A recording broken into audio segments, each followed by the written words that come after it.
Сайн мэцхэн үзэгчдээ хөтлөгч Лама байна. Та бүхэн дэлхийн төв 7 хоногийн онцлог мэдээ нэвтрүүлгийг үзэж байна. Та бүхний мэдэж байгаачлан бид энэ нэвтрүүлгээр өдөр бүр хөрш зэрэгэлдээ Бурайд, Ирхүү, Чита, Якут, Халимаг болон Хятад улсад болж буй голлох үйл явдлуудыг хүргэдэг лээ. Харин 7 хоногийн төгсгөлд хамгийн онцлог мэдээнүүдийг шигшин авч таймлан хүргэдэг. Ингээд өнгөрсөн 7 хоногийн шилдэг мэдээнүүдийг хүргэе.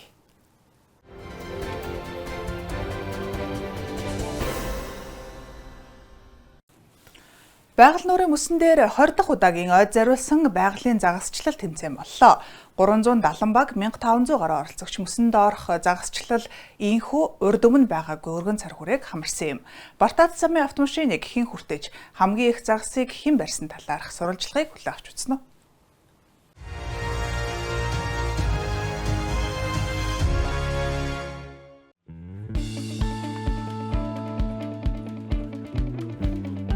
$370 баг 1623 оролцогч. Мөсөнд орох загасчлалын түүхэнд урд өмнө хинж хүрч байгаагүй амжилт. Иймээс байгалийн загасчлал 20 дугаар наадам Оросын дээд амжилтын номд албан ёсоор бичигдлээ. Бүгд сайхан дөрвөн төвцтэй гоёж гангарсан байна. Маш олон өнгөлөг содон хувцастай хүмүүс харагдж байна. Хамгийн сонирхолтой нь газар зүй. Жил ирэх тусам оролцогчид улам олширч байна. Үнэхээр оролцогчдын газар зүйн хүрээ гайхал төрүүлэм. Аль бүс нутаг ямар улс орноос ирснийг бүгдийг нэрлэнэ гэвэл эфирийн хугацаа хүрэлцэхгүй. Жишээлбэл Санкт Петербург хотоос ирсэн баг хаадын үеийн тансаг хувцсаар гоён ёслол төгөлдөр загасжилж байна. Энэ арга хэмжээнд зориулж тусгайлан ойсон хаант Оросын ордны загасчлалыг бэлэгдсэн юм а. Бид нартай Санкт Петербургийг үндэслэгч Петр хаан ч ирсэн. Соёлд нийслэлээс Алс орнуудын нийслэл хүртэл бараг 10,000 гаруй километр зайтай. Гэвч байгалийн загасчлал энэ зайг ойртуулж чаджээ. Петербургийн багийн хажууд Владивостокийн баг байрлаж байна. Эндээс бүх юм харагддаг. Бид 2014 оноос танаад явдаг болсон. Ямар учраас жилбэр ирэх болов?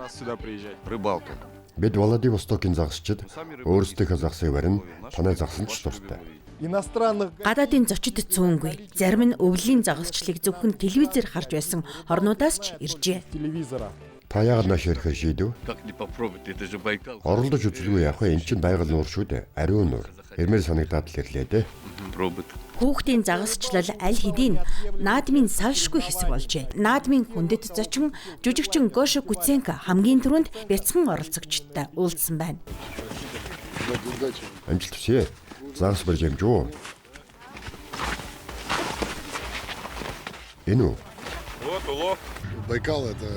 Байгаль гэдэг бол цэнгэг мөнхийн агаар. Өчигдөр бид байгальд гарч загас барьсан.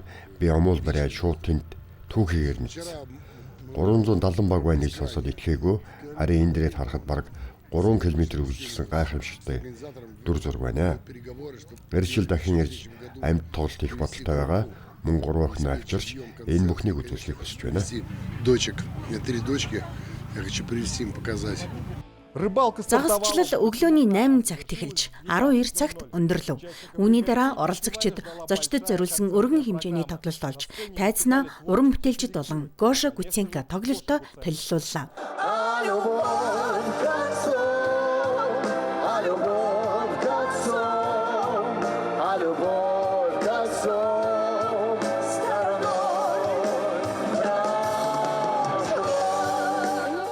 Мөн наадмын зохион байгуулагчид болон Бурайдын удирдлагууд тайзнаас үзэгчдэд баяр хүргэлээ. Өнөөдөр бид 20 жилийн ойн байгалийн загасчлалаа зохион байгууллаа.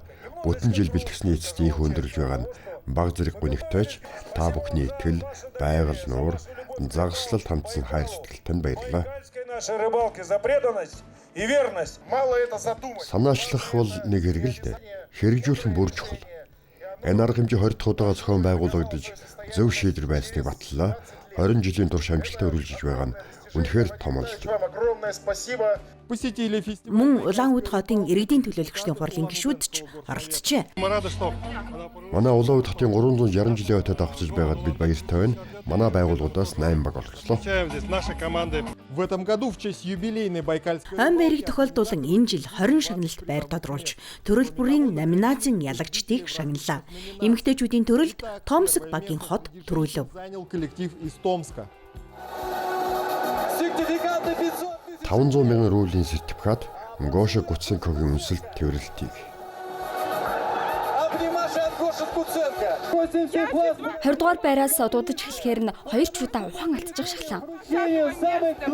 Та анх удаа ирж байна уу? Тийм ээ, анх удаа. Та сэтгэл хангалуун байна уу?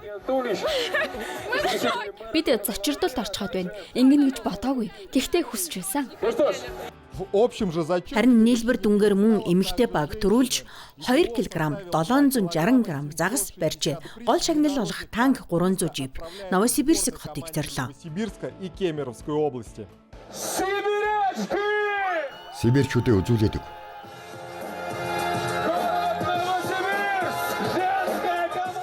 Новосибирск хотын эмэгтэй баг 20 дахь байгалийн загслын ялагч боллоо. Новосибирск мужийн шгшээ баг.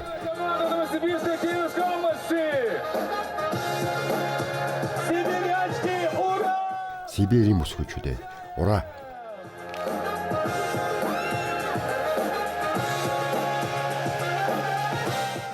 Нааш ойртод хүрээд шагналаа гардуулъя. Бид бэлдсэн, хичээсэн, тэгээд яллаа. 20 дугаар байгалийн загасчлал тэмцээн уламжлал ёсоор өндөрлөж, ялагчид талбайг төрөн хүндэтгэлийн тойрог хийж, төгсгөлд нь Йохор үндэсний бүжгийг бүжгэлсэн юм. Зохион байгуулагчид түр амсхисны дараа удаах хэтрүүлэлгүй хэлэхэд олон улсын хэмжээний мөсөнд орох загасчлалын баярт бэлтгэж эхэлнэ. Руслан Хороших, середина земли, Бурятия. Цэнхэр өнгө дэмжилгийн бэлэгдэл Улаанбаатар хотод аутизмын хүрээний эмгэгтэй хүмүүсийг дэмжих цэнхрийг асаай арга хэмжээ боллоо. 8 настай Саяжина, 13 настай Олег нар талбайд ирж бид бусдаас ялгаагүй гэдгээ илэрхийллээ. Онцгой хэрэгцээтэй хүүхдүүд хэрхэн амьдарч, яагаад тэдэнд хүн бүрийн дэмжлэг чухал талаар дараагийн сурвалжлагаас үзнэ.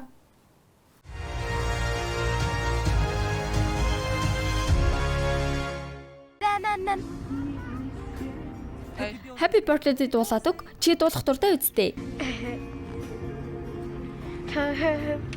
Это Саяжина. Ей 8 лет. Энэ бол 8 настай Саяжина.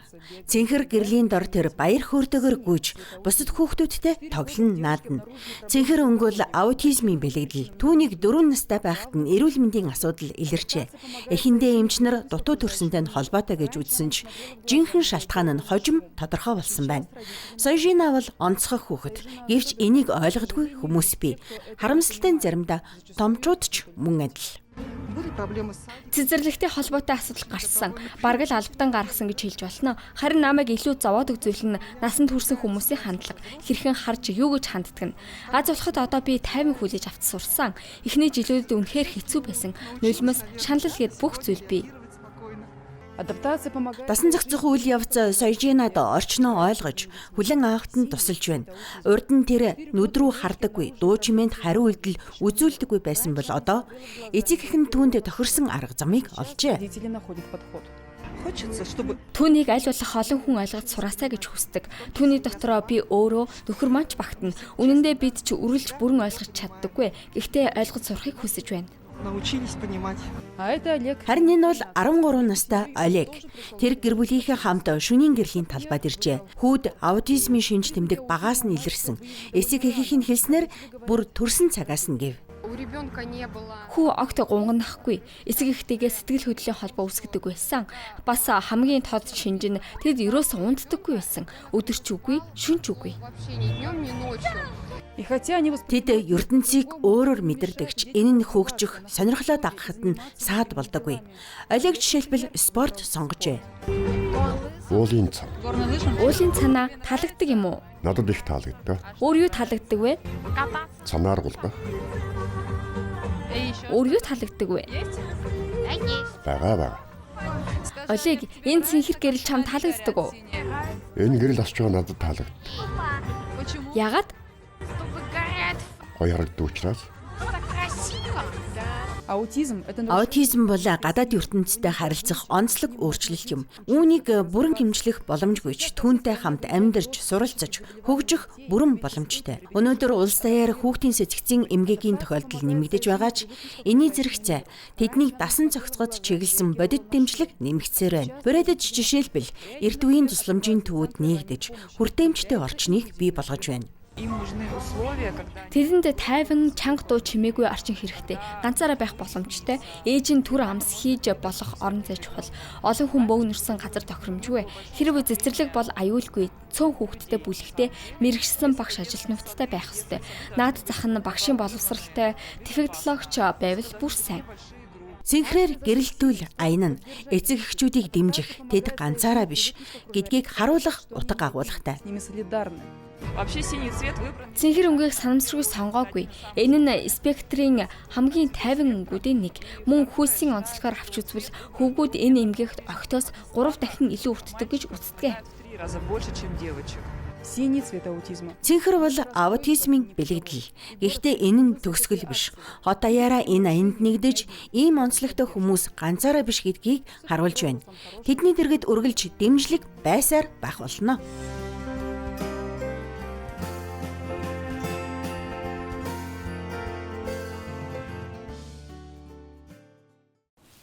Орос улбаны улсад ариун 7 хоног эхэллээ. Үнэ алдартны шашны хамгийн чухал баяр болох Улаан өндөгний баярын өмнөх сүүлийн 7 хоног. За энэ бол хамгийн хатуу мацаг барих, онцгой уламжлалт авах үе юм. Итгэгчид энэ хугацаанд мах сүүн бүтээгдэхүүнээс гадна ургамлын тоснос хүртэл татгалздаг юм а. Ирхүү хотын сурагчид хэрхэн мацаг барьж байгаа. За мөн эмч нар яагаад мацгаас болгоомжтой гарахыг зөвлөдөг талаар манай сурвалжлагаар үзээрэй.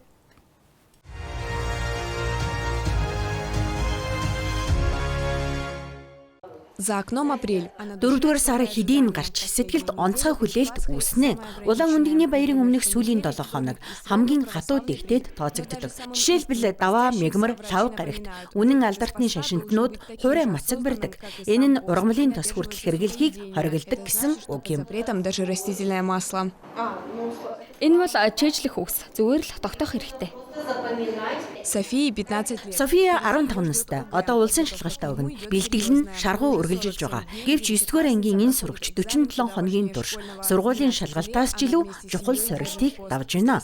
Тэр 12 настайгаас эхлэн гэр бүлийнхэнтэйгээ хамт мацаг барьж эхэлжээ. Түүний хувьд Страст 7 хоног бол зүгээр нэг хуанлийн 7 хоног биш. Просто 7 дней в календаре.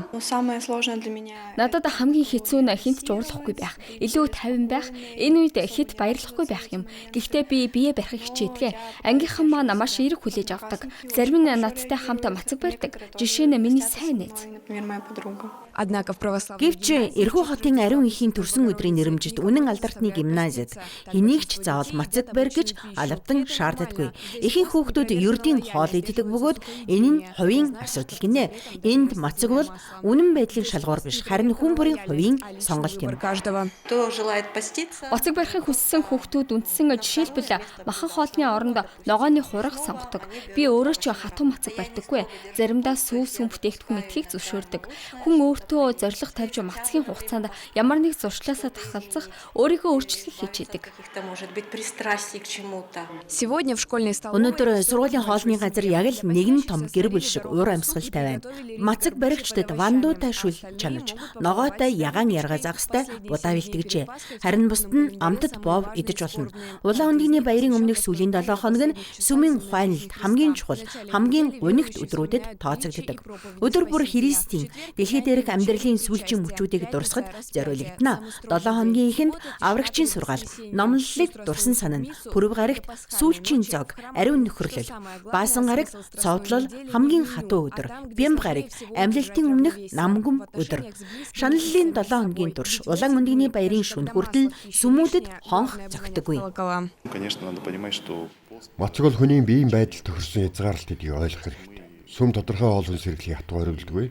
Дэрэнсэн эмэгтэйчүүд, хүнд өвчтэй хүмүүс, бага насны хүүхдүүд мацгийг бүрэн барих боломжгүй байдаг. Мөн уур амьсгалч онцгой нөлөө үзүүлдэггүй.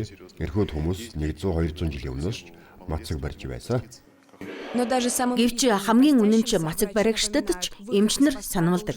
Мацгаас гарах нь өөрөө мацаг барихтай адил ухамсартай байх ёстой. Үгүй бол баярын баяр баясгалан гэдэс хүндэрч сэтгэл тавгүрэхэд хүргэж болцсошгүй. Зарим тохиолдолд бүр эмчид хандах шаардлагатай болдог гэжээ. ходом к врачу.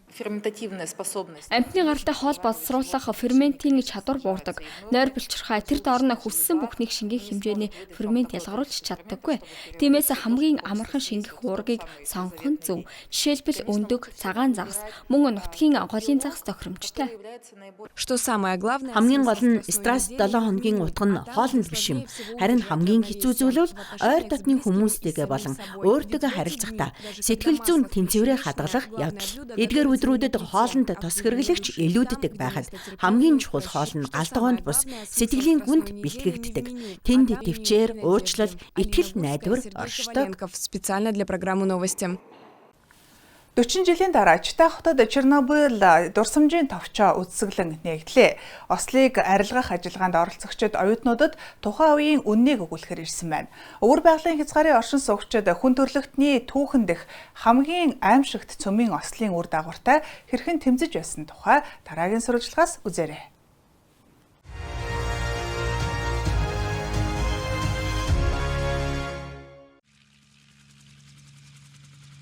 Нэгэн шөнийн дотор олон 10 жилийн турш эмгэнэлт явдлын бэлэг тэмдэг болсон хот.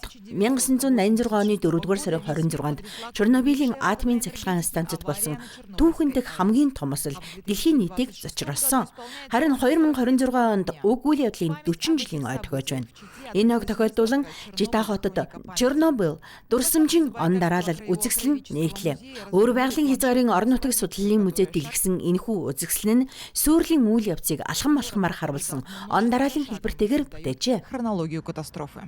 Энэхүү үзэсгэлэнгийн зорилго нь дурсамжийг хадгалах, ослын хор уршигыг арилгахын төлөө ажилласан хүмүүсийн баатарлаг гавьяг мөнгөжүүлэхэд оршиж байна. Энэ бол зүгээр нэг зургийн цуглуулах биш. Үнэхээр тэр үеийн үйл явдлын бодит он дараалал юм. Үзэсгэлэнд тоо баримт, төвөгтэй нэр томьёо байхгүй, харин хүмүүсийн хувь заяаг харуулж байна. Ослын хор уршигыг арилгахад 600 мянга гаруй хүн оролцжээ. Галс нөөгчид, цэргэн алба хаагчид, инженерүүд, эмч нар, уур хажууд болон олон төрлийн мэргэжлийн хүмүүс хамтран ажилласан байна. 40 жилийн ой бол маш чухал том босго. Тухайн үед ослын хор уршигыг арилгахад оролцсон хүмүүсийн ихэнх нь 20 гаруй 30 орчим настай байсан. Харин одоо тэд өндөр наснууд болсон. Магадгүй энэ 10 жил цаашлаад дахиад нэг 10 жил байж болох ч бодит байдал дээр амьд гэрчүүлэлтэд уулзаж тэднээс шууд сонсох боломж үлдсэн хамгийн сүүлийн үе байж мэднэ. Үзэгслэнг Читагийн салбарын технологи бизнесийн техникумын оюутнууд мөн өвөр байгалийн хязгаарын ослын хор уршигыг арилгахад оролцсон хүмүүс, өөрсдөө тэр үйл явдалд биечлэн оролцсон хүмүүс ч үзэж сонирхлоо. 1987 оны 6 сарын 9-өөс 88 оны 2 дуусар 13-ны хүртэл ослын бүсэд ажилласан. Чернобылийн атомын цахилгаан станцад гарсан ослын хор уршигыг арилгахад биечлэн оролцсон. Припят комбинат нэртэй нууц байгууллагад ажиллаж байлаа. Ер нь бол тушаалын дагуу үргээ гүйцэтгсэн. Өнөөдөр 40 жилийн ойн өмнөхөн ийм үзэгслэнгүүд улс даяар болон гадаад орнуудад зохион байгуулагдаж байна. Хамгийн гол нь тэр үеийн сүүлчийн амьд гэрчүүд байсаар байгаа энэ үед тэдний түүхийг амнаас нь сонсож авах нь чухал юм а. Эздэ хотод BCT Fight Nights 135 тэмцээнд сүр дуйлаантайгаар болж өнгөрлөө. Дагестан, Халмиг, Тува болон бусад бүс нутгийн тулаанчид октагонд хүч сорилоо. Үдшийн гол тулаануудад хэн ялт байгуулсныг дараагийн сурвалжлагаас сонирхъя.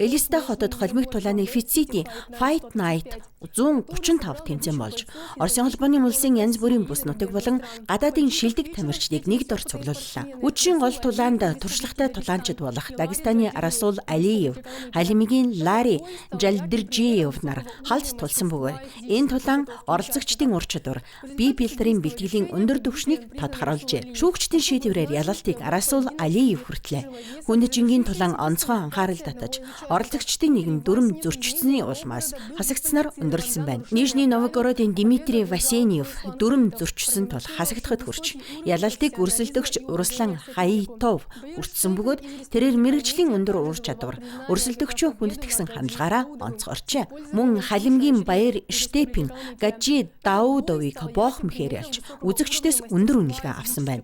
Энэхүү тулаан нь Халимиг тамирчдын тулааны спорт дахь амжилт, өндөр зорилгод тэмүүлэх эрмэлзлийг илтгэн харууллаа.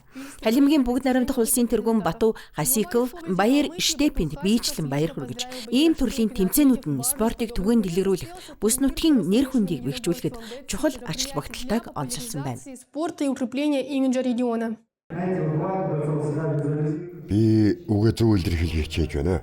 Дэвжин дээр гармагцсан хамгийн түрүүнд манай тэргүүн Бату Сергеевич Хасиковд талархал илэрхийлэхийг хүсэж байна.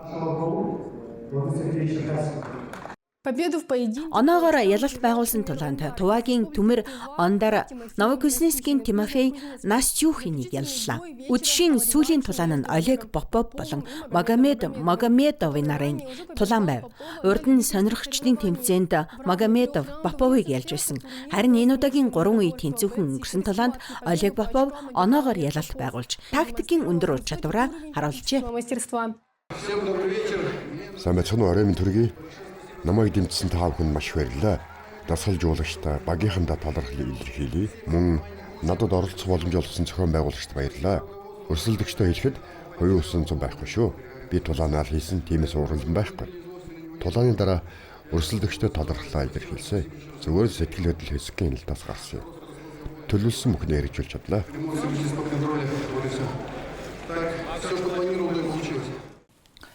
Ан агнуур гал түлэх мөс цоолох хурд Якут улсад Байнай анчтын улсын тэмцээн боллоо. 9 баг шилгийн төлөө өрсөлдөж мөс цоолох төрөлд 2 ангийн найз шиндээ дамжуулт тогтоосон байна. Анчтын сахиус Байнай хэний талд байсан бол дараагийн сурвалжлагаас харцгаая.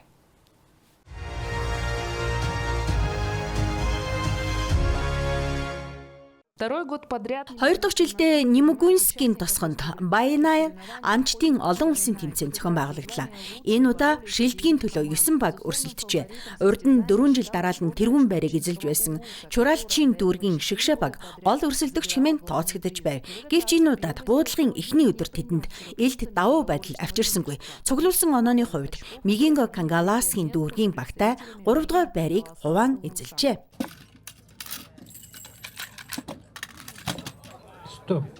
Мэдээж хоёр дахь өдрөл шийдэх, эцсийн юмчд буухай төрөл цай чанах, мөсөнд нүх гарах зэрэг даалгавар. Аз бидний талд байна гэж найдаж байна. Гол өрсөлдөөнийг Горны дүүргийн баг үзүүллээ. Дашрамд дуртахад энэ тэмцээний үлгийн нутаг нь Горны дүүрэг юм.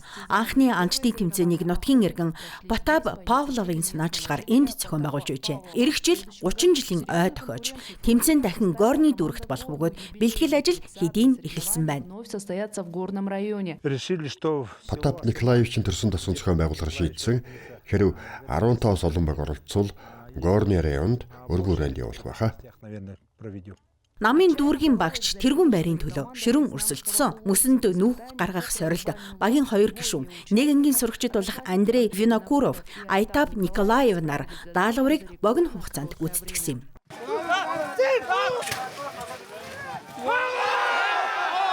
2 минут 5 секунд орчим юм уу да? Ийм амжилт гаргана гэж өсөж байв уу? Үннийг хэлэхэд үгүй. Гэтэл Байнай өнөөдөр бидэнтэй хамт байгааж. Уламжлал ёсоор хамгийн халуун үзүүштэй үе шат нь гал асаах даалгавар байлаа. Энд өрсөлдөн үнэхээр ширүүн өрнөв. Эцэст нь энэ даалгаврыг хамгийн хурдан гүйцэтгэсэн нь Мигино Кангаласгийн Орионы баг байлаа. Энэ нь тэдний сүүлийн ялалт байсангүй. Бүх төрлийн нийлбэр дүнгээр Мигино Кангаласгийн Орионы баг Байнай анчтын улсын тэмцээний аврахаар тодорлоо. 2 дугаар байрыг өмнөх багууд болох Чурапчин баг эзэлж 3 дугаар байрт намын Орионы баг шалгарсан байна. Оросоос ирсэн мянган хүүхэлдэйн анхудаа Бээжин хотод хүрэлцэн ирлээ. Хүүхэлдэйн цэнгүүн үтсэглэн фестивалийн үеэр уран бүтээлчид ордны хатад үлгэрийн баатруудаас эхлээд төрөл бүрийн дүрийг бүтээн толиулсан байна. Эдгээр гайхамшигт бүтээл хэрхэн төрдөг, мөн яагаад хятадын үзэгчид Орос туула баавгаа дурлсан талаар манай сурвалжлагаас хүлээн авч үзээрэй.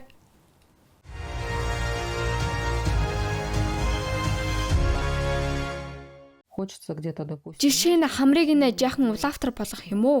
Уруулыг нь тодруулж хацрыг нь чиммээр байна. Саяхан л урлаачдын гарт ердөө нэг ширхэг шавар байлаа. Харин одоо түүний бүтээж байгаа хүүхэлдээ эзнээ ширтэн ам орж эхэлжээ. Гацрын хонхорхоо жижиг үрчлээ бүрэн түүний зан чанарыг илэрхийлж байна. Анх хөвлүүлж байхад ямар ч илэрхийлэлгүй байдаг. Харин дараа нь айжмаар дөрхөн илэрч эхэлтгэ. Эхэндээ одоо байж магадгүй гэж бодож байсан. Харин одоо харахад айлаалагч болох юм шиг. Хэн болохыг нь өөрөө шидэндээ одоохондоо хэлээгүй байна.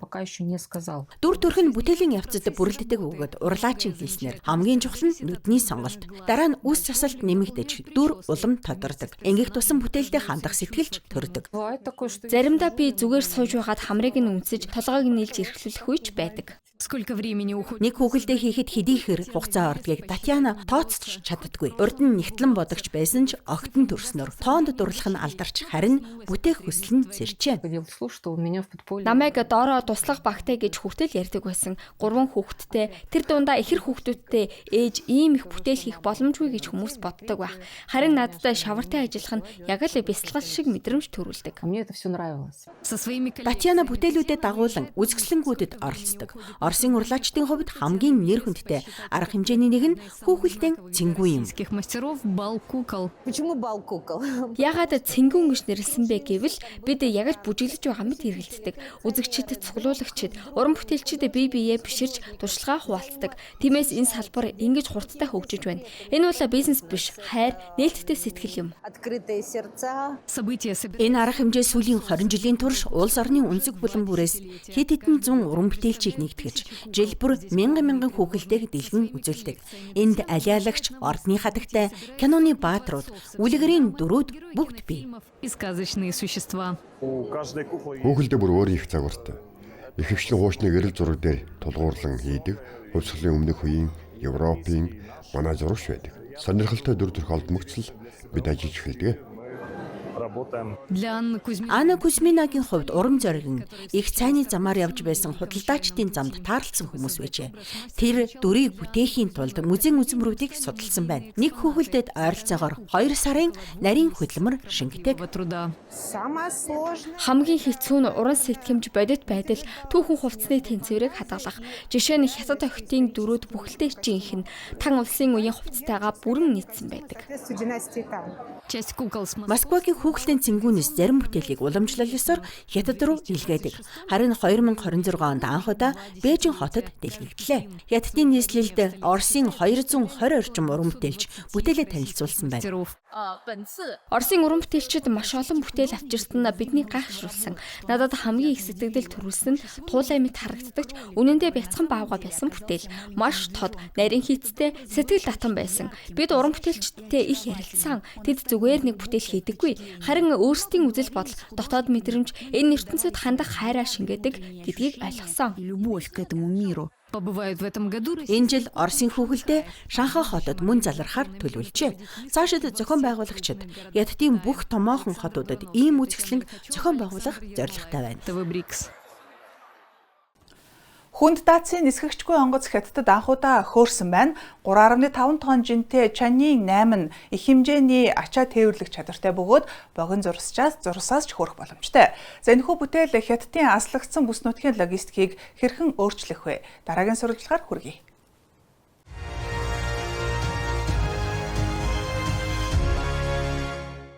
Хөрөх зурваст 280 м гүйсний дараа Чанийн 8 онгоц агаарт зөөлөн хөөрлөө. Нислэгийн үеэр ухаалаг удирдлага, авионик, тэжээл болон түлшний систем зэрэг бүх чухал системийг туршсан байна.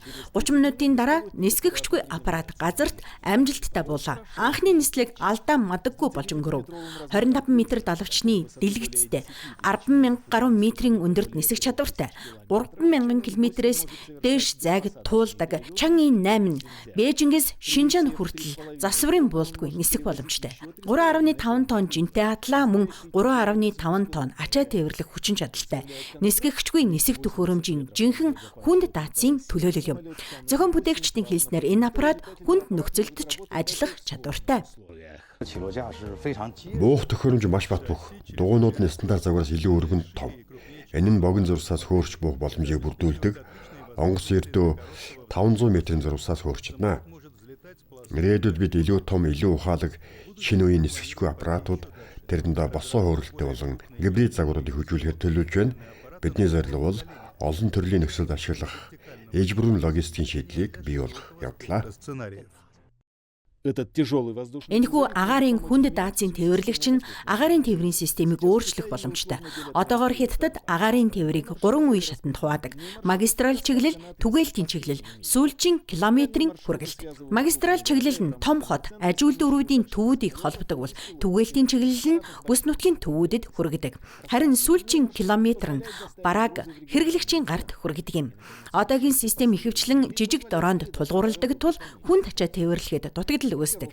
Чанги 8 нь энэ хоосон зайг нөхөх зорилготой.